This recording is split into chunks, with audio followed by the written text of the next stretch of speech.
우리가 지금 사순절 기간을 지내고 있는데요. 이제 사순절도 거의 끝나갑니다. 우리 다음 주는 고난주일입니다. 예수님께서 십자가를 지시기 위해서 예루살렘으로 입성하신 고난주일, 종려주일이고요. 그 다음 주는 부활주일이 됩니다. 우리가 예수님의 십자가를 생각하면서 경건하게 보내는 그런 기간을 우리가 지내고 있고, 거기에 딱 맞는 우리 찬양을 불러주신 우리 찬양대에 정말 감사를 드립니다. 중국 고전 소린 광기에 나오는 이야기인데요. 어떤 사람이 새 침대를 샀습니다. 그런데 그 새 침대를 자랑하고 싶어서, 아주 옥으로 만든 침대거든요. 그래서 자랑하고 싶어서 꾀병을 앓습니다. 그래서 문병원 사람들이 자기가 산 침대를 봐줄 거 아니에요. 자기가 누워있고 그러면은 이거 옥으로 만든 침대 하면서 자랑을 하려고 그렇게 정말 꾀병을 앓고 있었습니다. 근데 마침 바지를 새로 산 사람이 있었습니다. 그래서 이 바지를 자랑하고 싶은데 근데 마침 누가 아프다 그러는 거예요. 친구가. 그래, 이 바지를 입고 갑니다. 그래서 문병을 와서는 대뜸 그 침대 위에 발을 딱 올려놓고 바지를 걷어 올리면서 인사를 합니다. 무슨 병이시기에 이렇게 거동도 못 하십니까? 그러자 그 침대에 누워 꾀병을 앓고 있던 사람이 한숨을 쉬면서 이렇게 대답을 했다 합니다. 보아하니 내가 앓고 있는 병이나 당신이 앓고 있는 병이나 똑같은 병인가 보래요. 이렇게 대답을 했다고 합니다. 사람은 다 누구나 자랑하는 병, 자랑병을 앓고 있습니다. 그거를 옛날에는 우리 공주병, 완자병 그러기도 했죠. 우리는 모두 남들에게 무언가 자랑하고 싶은 병이 있습니다. 그 증세가 중증이냐 아니면 경증이냐 차이가 있을 뿐 누구나 다 이런 자랑하고 싶은 병이 있죠. 저도 마찬가지고요. 성경은 이 자랑병을 심각하게 다루고 있습니다. 로마서 1장 28절에 보면요. 우리 화면을 보시고 우리 함께 읽어보겠습니다. 우리 함께 있습니다. 또한 그들이 마음에 하나님 두기를 싫어하며 하나님께서 그들을 그 상실한 마음대로 내버려 두사 합당하지 못한 일을 하게 하셨으니, 사람들이 그 마음에 하나님을 두기 싫어해서, 즉 하나님을 잃어버린 마음으로 하나님이 우리 마음에 없기 때문에 우리가 합당하지 못한 나쁜 일을 저지른다, 이런 뜻입니다. 로마서 1장 30절에 보면 하나님을 상실한 마음이 저지르는 일들을 나열하고 있는데 그 중에 하나가 바로 이 자랑하는 자, 자랑병입니다. 그러니까 성경은 이 자랑병의 원인을 간단하게 진단하고 있습니다. 이러한 자랑병이 생기게 된 것은 그의 마음에 하나님을 잃어버렸기 때문입니다.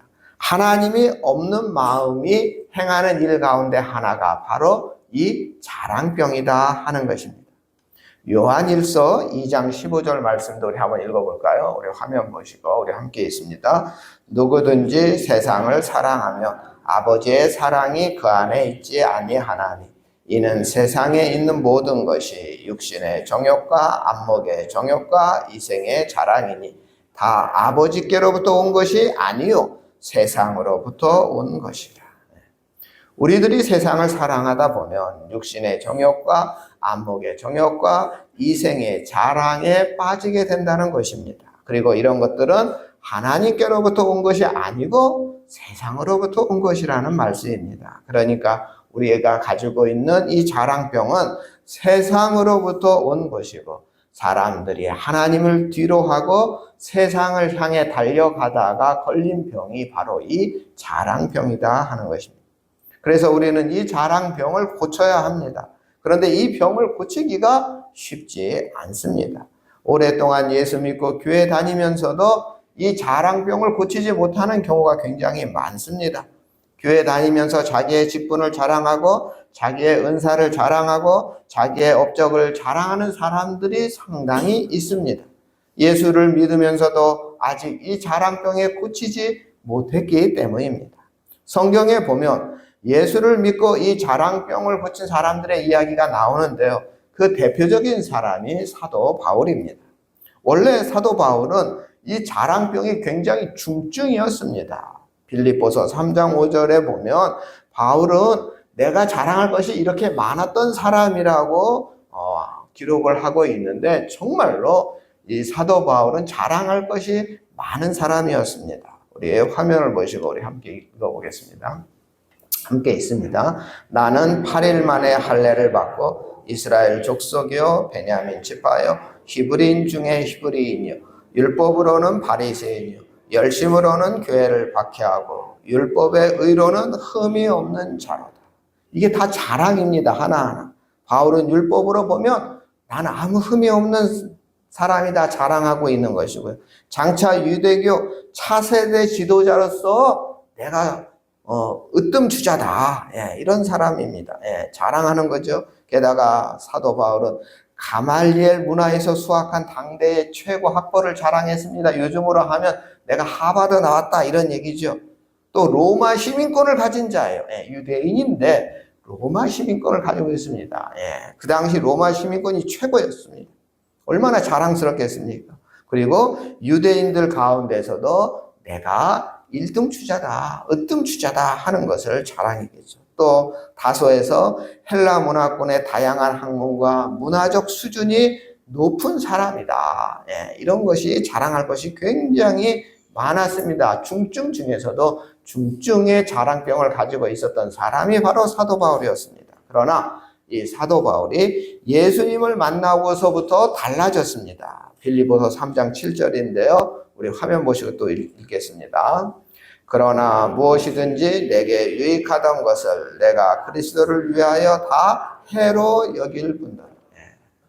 다 내 모든 자랑이 다 해가 된다 이렇게 생각했다는 거고요. 8절에도 보면 내 이 모든 자랑거리를 다 배설물처럼 여긴다. 이런 말이 나옵니다.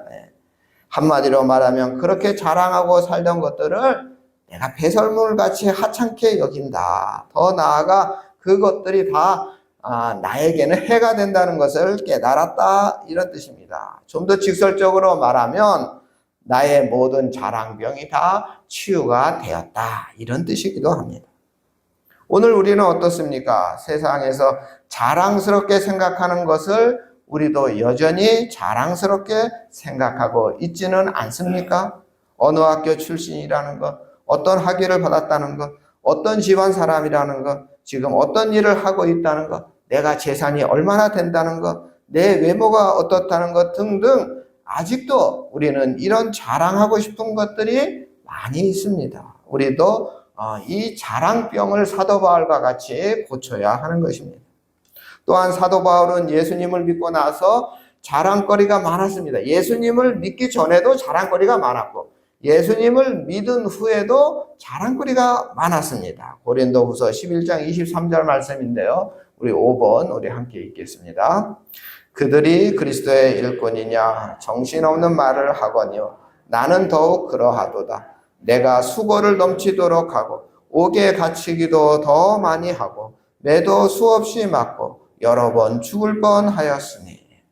이게 무슨 말입니까? 한마디로 말하면 나는 정말 이 복음을 위해서 예수님의 말씀을 전하기 위해서 얼마나 힘들었는지 모른다. 얼마나 내가 어려운 일을 극복해낸지 모른다. 옥에도 갇히고 매도 맞고 여러 번 죽을 뻔했어도 내가 이 일을 해내지 않았느냐. 자랑할 것이 정말로 많다. 누구와 비교해도 비교할 수 없을 정도로 하나님을 위해 충성을 다해왔다 하는 것입니다.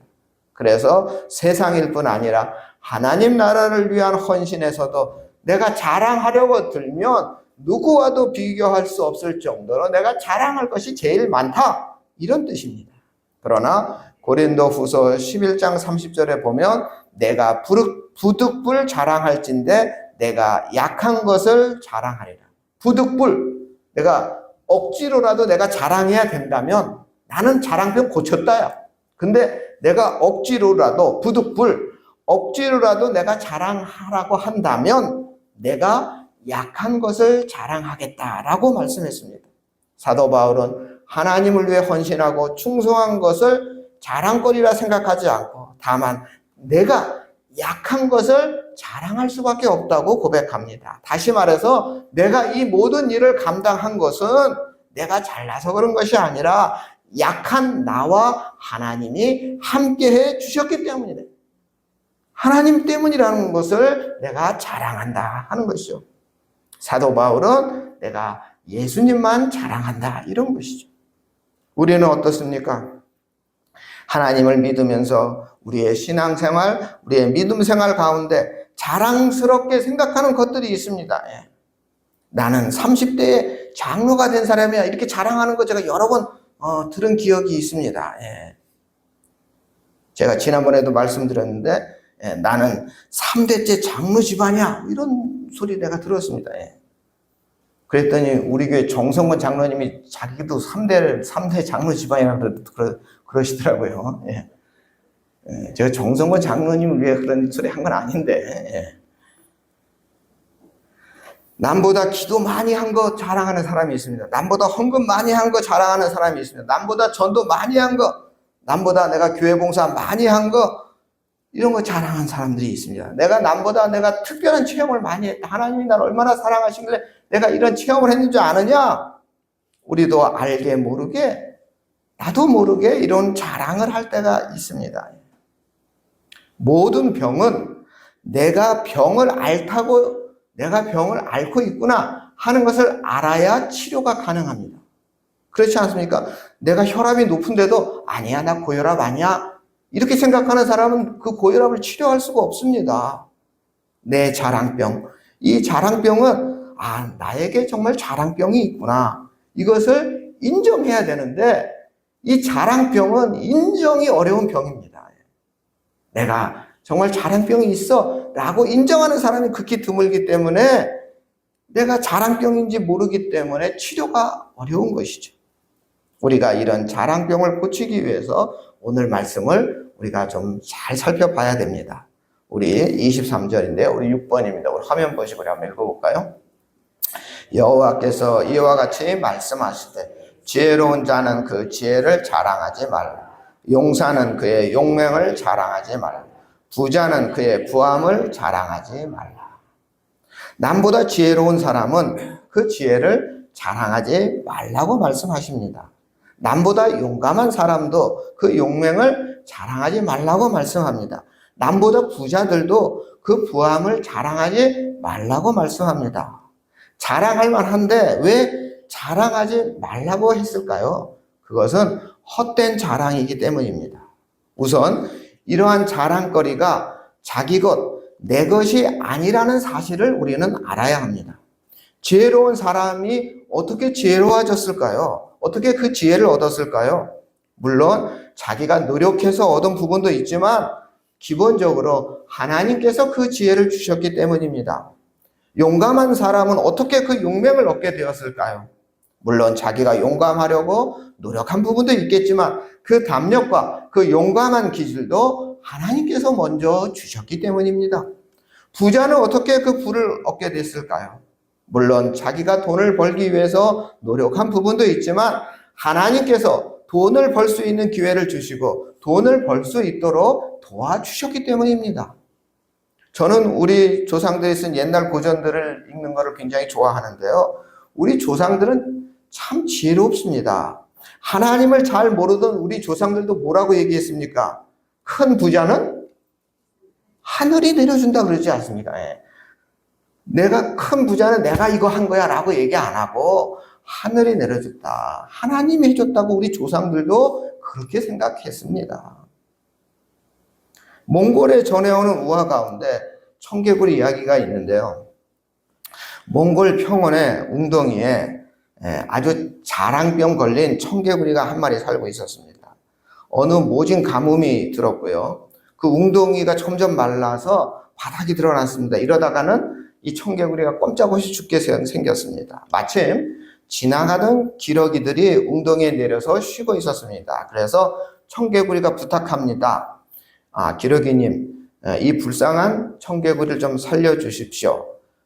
여기 말고 저 옆에 저 산을 넘어서 큰 호수로 저를 좀 데려가 주십시오 라고 부탁을 합니다. 그러자 이 기러기들이 그래 도와는 주고 싶은데 내가 어떻게 도와줘야 될지 모르겠다 이렇게 말하니까 청개구리가 저한테 좋은 생각이 있습니다 하면서 길에 있던 이 기다란 이 나뭇가지를 가지고 옵니다. 예. 그래가지고, 기러기 두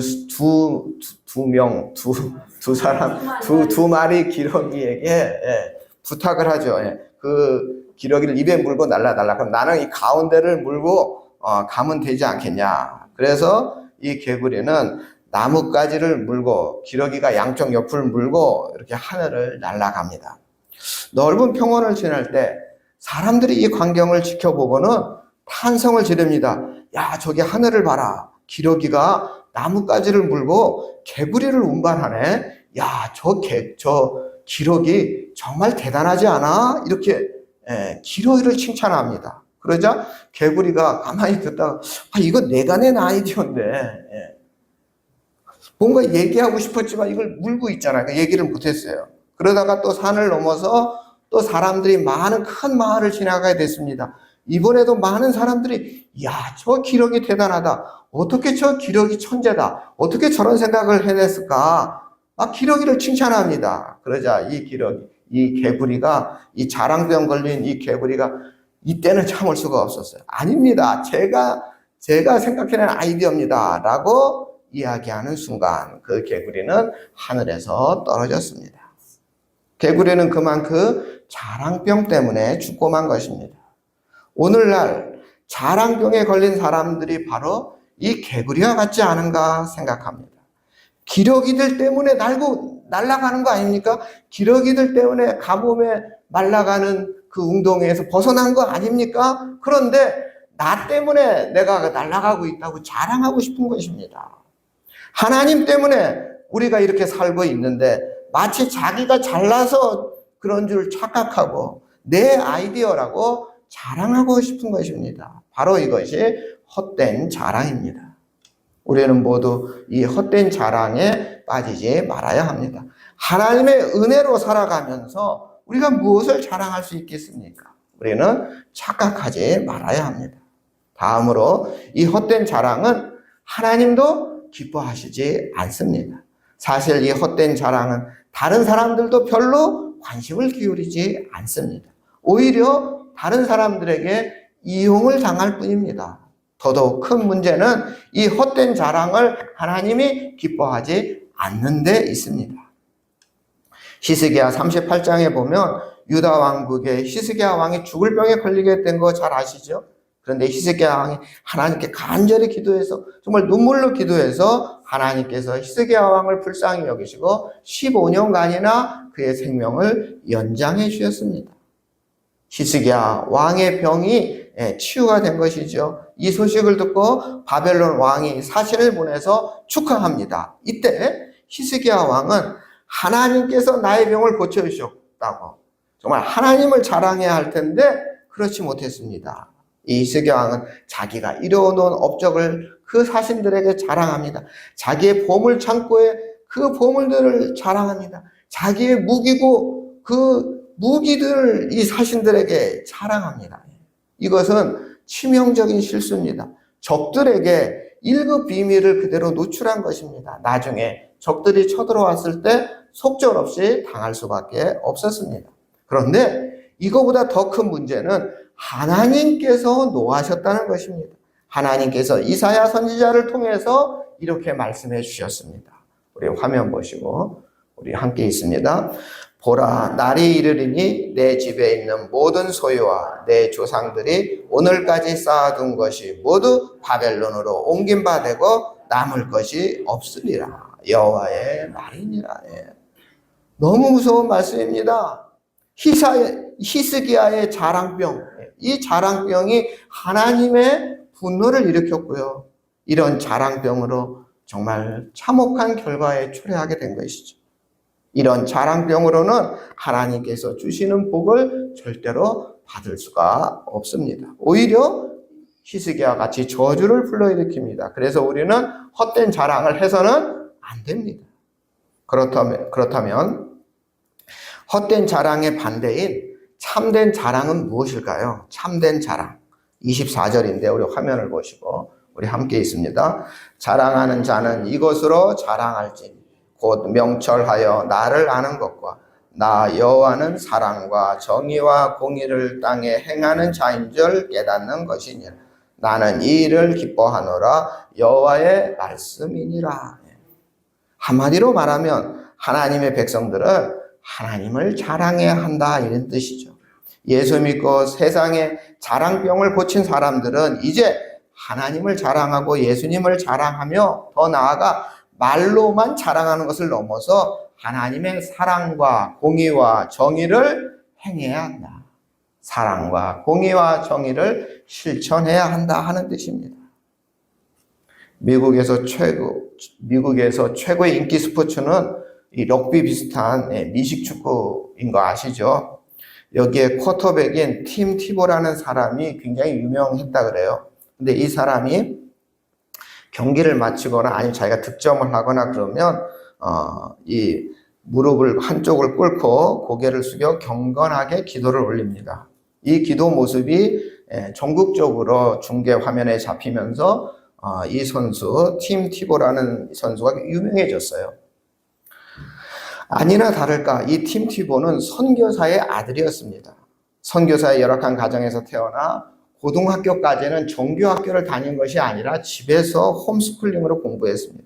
그런데 이 팀 티보가 동네에서 동네 아이들이랑 미식축구하는 모습을 보고 그 대학팀 코치가 대단한데 하면서 이 선수를 스카우트한 거죠. 그래서 이 팀 비보는 이 스포츠 선교사의 꿈을 꾸면서 선수가 됐죠.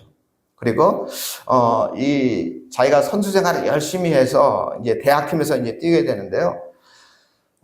내가 할 수 있는 것이 무엇일까 이제 생각을 하다가 이 야구도 그렇고 이 미식축구도 그렇고 이 눈 밑에다 이렇게 까만 거 칠하는 거 보셨어요? 이 까만 거 이게 이제 칠하는 게 햇빛의 반사를 막기 위해서 이게 아이피치라고 하는 이 까만 거를 이 눈 밑에다 이렇게 칠하는데 거기 이 검은 칠을 하는 거기다가 하얀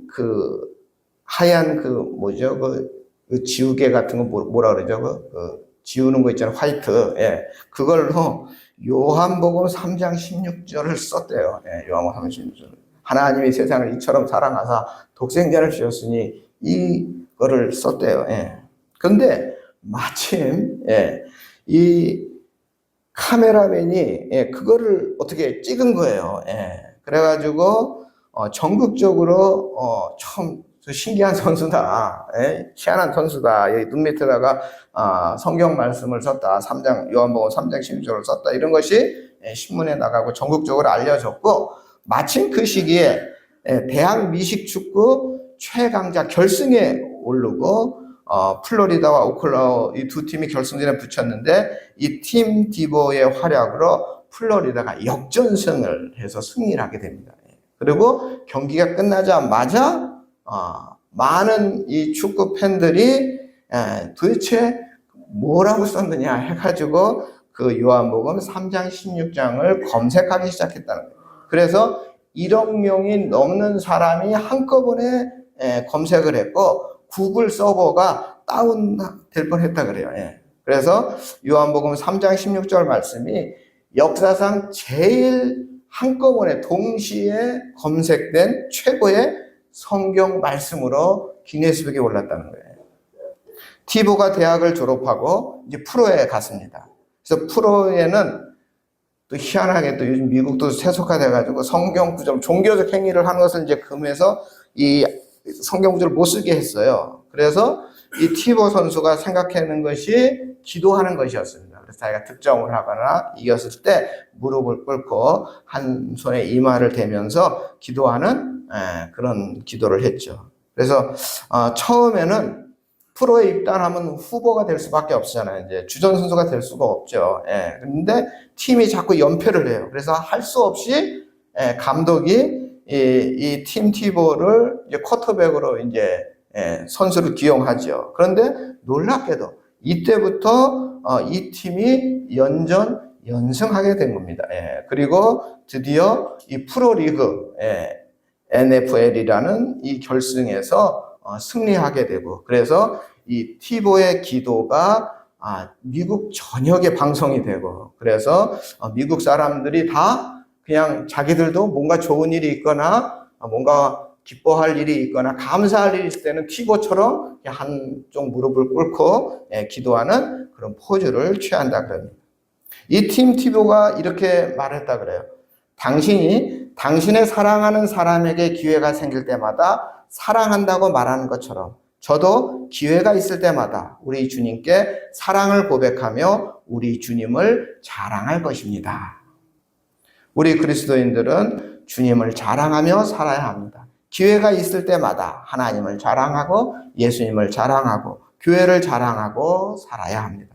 그리고 말로만 자랑하는 것을 넘어서 하나님의 사랑과 정의와 공의를 우리가 몸소 행해야 하는 것입니다.